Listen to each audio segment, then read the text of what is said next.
Hi guys, welcome back to my channel. இன்னைக்கு வீடியோல பிளெண்டர்ல normals பத்தி பார்க்க போறோம். ஸோ நீங்க 3D மாடலிங் ஸ்டார்ட் பண்றீங்க அப்படின்னா கண்டிப்பா நீங்க மாடலிங் பண்ண லேர்ன் பண்ணது மட்டும் இல்லாம நீங்க பேசிக் rules and principles and 3D work ஸ்பேஸ்ல உங்களுக்கு எந்த மாதிரியான எரர்ஸ்லாம் வரும் அப்படின்றத நம்ம கண்டிப்பா தெரிஞ்சுக்கணும். ஸ்டார்டிங்கே இதெல்லாம் நமக்கு அண்டர்ஸ்டாண்ட் ஆயிடுச்சு அப்படின்னா நம்ம பெருசா மாடலிங் பண்ணும்போது நமக்கு ஏதாச்சும் இஷ்யூ வந்தா நம்ம அதை ஈஸியா ஃபிக்ஸ் பண்ண முடியும். ஸோ அந்த மாதிரி பேசிக் 3Dல ஒர்க் பண்ணும்போது நமக்கு நிறைய எரர்ஸ் வரும். ஸோ அதுல இன்னும் காமனா இருக்கிறது பாத்தீங்க அப்படின்னா நார்மல்ஸ் அப்படின்றது. ஸோ நார்மல்ஸ் அப்படின்றத நம்ம அண்டர்ஸ்டாண்ட் பண்ணணும் அப்படின்னா ரொம்ப சிம்பிள். ஸோ இப்போ பார்த்தீங்க அப்படின்னா 2 கியூப் இருக்கு. ஸோ நான் ஒரு கியூப்ல சப்டிவிஷன் சர்ஃபேஸ் மாடிஃபையர் நான் ஆட் பண்ணுறேன். ஸோ இதோட வியூ போர்ட் லெவலை நான் 2க்கு இன்க்ரீஸ் பண்ணுறேன். ஸோ இப்போ பார்த்தீங்க அப்படின்னா இது ப்ராப்பராக ஒர்க் ஆகுது. யூஸ்வலி நீங்கள் ஒரு கியூபுக்கு சப்டிவிஷன் ஆட் பண்ணால் இப்படி தான் இருக்கும். ஸோ சேம் சப்டிவிஷன் சர்ஃபேஸை நம்ம இந்த கியூபுக்கும் அப்ளை பண்ணுவோம். ஸோ மாடிஃபையரில் போய்ட்டு நம்ம சப்டிவிஷன் ஆட் பண்ணலாம். And again view port level 2க்கு இன்க்ரீஸ் பண்ணுவோம். ஸோ இப்போ பார்த்தீங்க அப்படின்னாவே தெரியும் நம்ம சேம் அதே சப்டிவிஷன் தான் ஆட் பண்ணியிருக்கோம். அதோட லெவலும் 2ல தான் இருக்குது. ஆனால் இதில் மட்டும் பார்த்தீங்க அப்படின்னா மேலே இருக்கிற ஃபேஸ் பார்த்தீங்க அப்படின்னா சப்டிவைட் ஆகவே இல்லை. ஸோ அதுக்கான ரீசன் பார்த்தீங்க அப்படின்னா ஃப்ளிப்டு நார்மல்ஸ். ஸோ இதை நம்ம எப்படி ஃபைண்ட் அவுட் பண்ணலாம் அப்படின்னா மேலே இங்கே ஒரு ஆப்ஷன் இருக்கும் ஓவர்லேக்கு. ஸோ இதை நீங்கள் கிளிக் பண்ணீங்க அப்படின்னா இதில் ஃபேஸ் ஓரியன்டேஷன் அப்படின்ற ஒரு ஆப்ஷன் வரும். இதை டிக் பண்ணிக்கோங்க. டிக் பண்ண உடனே உங்களுக்கு ப்ளூ அண்ட் ரெட்டாக மாறிடும். ஸோ ப்ளூ எல்லாமே ப்ராப்பராக இருக்குன்னு அர்த்தம். ஃபார் எக்ஸாம்பிளுக்கு நான் இந்த கியூபை செலக்ட் பண்ணிவிட்டு நான் க்ளோஸ் பண்ணுறேன். அண்ட் அகெயின் இதையும் செலக்ட் பண்ணிவிட்டு சப்டிவிஷன் சர்ஃபேஸை க்ளோஸ் பண்ணிவிடுவோம். ஸோ இப்போ பார்த்தீங்க அப்படின்னா இந்த கியூப் பார்த்தீங்க அப்படின்னா ஆல் சைட்ஸுமே ப்ளூவாக தான் இருக்குது. எங்கேயுமே ரெட் இல்லை. பட் ஆனால் இதில் பார்த்தீங்க அப்படின்னா ரெட் இருக்குது.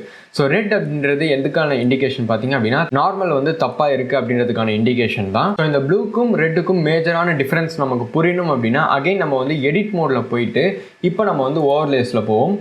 ஓவர்லேஸில் போனோம் அப்படின்னா நார்மல்ஸ் அப்படின்ற ஒரு ஆப்ஷன் இருக்கும். இதில் 3 ஆப்ஷன் இருக்குது. ஸோ இதில் நம்ம லாஸ்ட் ஒன் மட்டும் செலக்ட் பண்ணிக்கலாம்.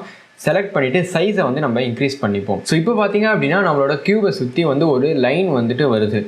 ஸோ இது ப்ளூ சைடில் மட்டும் நமக்கு கிளியராக தெரியும். அண்ட் இந்த கியூபையும் நம்ம செலக்ட் பண்ணிவிட்டு எடிட் மோடில் போனோம் அப்படின்னா ஸோ இந்த கியூபுமே நம்மளால் 6 சைட்ஸுமே அந்த லைனை பார்க்க முடியுது. எக்ஸப்ட் இந்த ரெட் ஃபேஸ் தவிர. ஸோ இந்த ரெட் ஃபேஸில் மட்டும் நம்மளால் அந்த லைனை பார்க்க முடியாது. பட் அதுவே நம்ம இந்த கியூபுக்கு உள்ளே என்டர் ஆனோம் அப்படின்னா கரெக்டாக ஜூம் பண்ணி உள்ளே நம்மளால் அந்த லைனை பார்க்க முடியும். ஸோ இதுதான் தப்பான நார்மல் அப்படின்றதுக்கான ரீசன். ஸோ பேசிக்காக எல்லா ஃபேஸுமே அவுட்டரில் தான் ஃபேஸிங்கில் இருக்கணும். ஸோ அதை நம்ம செக் பண்ணுறதுக்கு வேற ஒரு ஆப்ஜெக்ட் கூட நம்ம ஆட் பண்ணலாம். Example cylinder.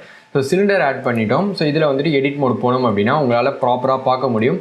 ஸோ எல்லா ஃபேஸுமே வெளியே தான் ஓரியன்டேஷனில் இருக்குது. எதுவுமே உள்ளே கிடையாது. அடுத்ததான் நம்ம எப்படி இப்போ இந்த நார்மலை நம்ம ஃபிக்ஸ் பண்ணலாம் அப்படின்றத பார்ப்போம்.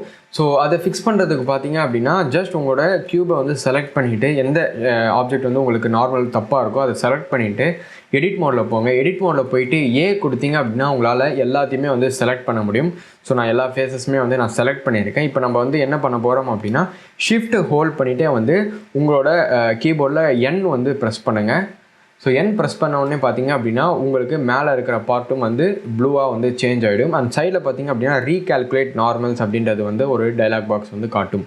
ஸோ ஷிஃப்ட் N கொடுத்தீங்க அப்படின்னா உங்களோட நார்மல்ஸ் எல்லாமே ரீகால்குலேட் ஆகும். ஸோ தட் பிளெண்டரே ஆட்டோமேட்டிக்காக ஏதாச்சும் நார்மல்ஸ் தப்பாக இருக்குது அப்படின்னா அதை ஃபிக்ஸ் பண்ணிவிடும். அண்ட் நீங்கள் மேனுவலாகவும் நீங்கள் தப்பாக இதை மாற்றிக்கலாம். ஸோ ஆல்ட் ப்ரெஸ் பண்ணிவிட்டு N கொடுத்தீங்க அப்படின்னா இங்கே நார்மல்ஸ்க்கான ஆப்ஷன்ஸ் எல்லாமே வரும். ஸோ இங்கே நீங்கள் ஃப்ளிப் அப்படின்றத கொடுத்தீங்க அப்படின்னா அகைன் உங்களுக்கு தப்பாக இருந்தாலும் சரி அந்த நார்மல் ஃப்ளிப் ஆகிடும். ஸோ அதே ஆப்ஷன் நீங்கள் எதில் வேணாலும் கொடுத்து பார்க்கலாம். ஃபார் எக்ஸாம்பிள் நம்ம இந்த சிலிண்டரில் யூஸ் பண்ணிவிட்டு ஆல்ட் N கொடுப்போம். இங்கே ஃப்ளிப் அப்படின்ற ஆப்ஷன் வரும். ஸோ இது ஃப்ளிப் பண்ணுவோம். ஸோ அகைன் நம்ம கொடுத்து ஷிஃப்ட் N கொடுத்தோம் அப்படின்னா ரீகால்குலேட் நார்மல்ஸ் வந்துடும். ஸோ நமக்கு எல்லா ஃபேஸஸுமே ப்ராப்பராக ஓரியன்ட் ஆகிடும். ஸோ அவ்வளோதான் கைஸ். எப்போ உங்களோட ஷேப் மாடல் பண்ணுறப்ப சப்போஸ் ஏதாச்சும் ஒரு வியர்டாக காட்டுது அப்படி இல்லைன்னா உங்களுக்கு ரெண்டர் ப்ராப்பராக இல்லை அப்படின்னா எப்பயுமே ஓவர்லேஸில் போயிட்டு ஃபேஸ் ஓரியன்டேஷன் எனேபிள் பண்ணிவிட்டு ஒரு வாட்டி செக் பண்ணிக்கோங்க. எப்பயுமே நீங்கள் மாடல் பண்ணி முடிச்ச அப்புறமாவும் இதை செக் பண்ணிக்கோங்க. கண்டிப்பாக நீங்கள் எதை மாடல் பண்ணாலுமே ஏதாச்சும் ஒரு நார்மல் ஃப்ளிப் ஆகிறதுக்கான சான்சஸ் இருக்குது பை ஆக்சிடென்ட். அண்ட் அதை சரி பண்ணுறதுக்கான ஷார்ட்கட் ஆல்வேஸ் ஷிஃப்ட் N கொடுத்தீங்க அப்படின்னா நீங்கள் சரி பண்ணிடலாம். ஸோ அவ்வளோதாங்க இந்த வீடியோ. அண்ட் ஃபைனலாக இந்த வீடியோ எண்ட் பண்ணுறதுக்கு முன்னாடி என்னோட சேனலில் போனீங்க அப்படின்னா பிளெண்டர் பிளேலிஸ்ட் அப்படின்றது இருக்கும். பிளெண்டரில் நீங்கள் இப்போ தான் ஸ்டார்ட் பண்ணுறீங்க அப்படின்னா அதுக்கான பேசிக் டியூட்டோரியல்ஸ் எல்லாமே அதில் இருக்கும். ஸோ மறக்காமல் அதை செக் பண்ணி பாருங்கள். கண்டிப்பாக உங்களுக்கு பிகினராக இருக்கீங்க அப்படின்னா யூஸ்ஃபுல்லாக இருக்கும். இதே மாதிரி இன்னொரு வீடியோவில் மீட் பண்ணலாம். தேங்க்ஸ் ஃபார் வாட்சிங் கைஸ். பாய்.